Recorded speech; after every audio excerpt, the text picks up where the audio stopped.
ৰাজ্যৰ লাখ লাখ মহিলাৰ বাবে আহি গ'ল ভাল খবৰ। প্ৰত্যেকগৰাকী মহিলা এতিয়া অপেক্ষা কৰি আছে লাখপতি বাইদেউৰ ধন কেতিয়া সোমাব একাউণ্টত। বহাগ বিহুৰ পূৰ্বে ৰাজ্যৰ মহিলাই লাভ কৰিব চৰকাৰী ধন। 1 তাৰিখে তেওঁলোকে ভাল খবৰ পাবলৈ সক্ষম হ'ব। 31 মাৰ্চত প্ৰকাশ পাব লাখপতি বাইদেউৰ চূড়ান্ত তালিকা।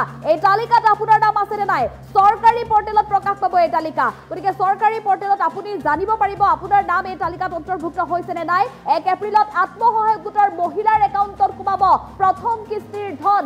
মুখ্যমন্ত্ৰী উদ্যমিতা আঁচনিৰ প্ৰথম কিস্তিৰ ধন লাভ কৰিবলৈ সক্ষম হ'ব। প্ৰায় 26 লাখ মহিলাই লাভ কৰিব উদ্যমিতা আঁচনিৰ ধন। সেই 26 লাখ মহিলাৰ ভিতৰত আপোনাৰ নামটো অন্তৰ্ভুক্ত আছে নে নাই কিদৰে জানিব আপুনি কোনে কোনে লাভ কৰিব এই ধন। জানি থওক আজি কোনে কোনে লাভ কৰিব। তৃতীয় চতুৰ্থ শ্ৰেণীৰ কৰ্মচাৰী পৰিয়ালৰ মহিলায়ো এইবাৰ লাভ কৰিব লাখপতি বাইদেউৰ ধন। নাৰীৰ উদ্যমিতা অসমৰ 30 লাখ মহিলাক লাখপতি বা আমি তেওঁলোকক লাখপতিতকৈ আগুৱাই গৈ মিলিয়নাৰ বাইদেউ হিচাপে নিৰ্মাণ কৰাৰ এক সুচিন্তিত পৰিকল্পনাৰে আগবাঢ়িছো।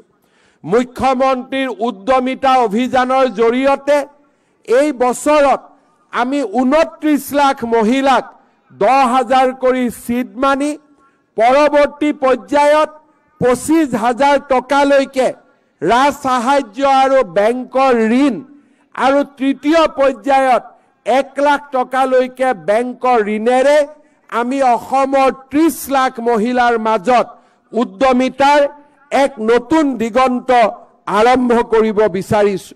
নাৰীৰ উদ্যমিতা অসমৰ 30 লাখ মহিলাক লাখপতি বা আমি তেওঁলোকক লাখপতিতকৈ আগুৱাই গৈ মিলিয়নাৰ বাইদেউ হিচাপে নিৰ্মাণ কৰাৰ এক সুচিন্তিত পৰিকল্পনাৰে আগবাঢ়িছো।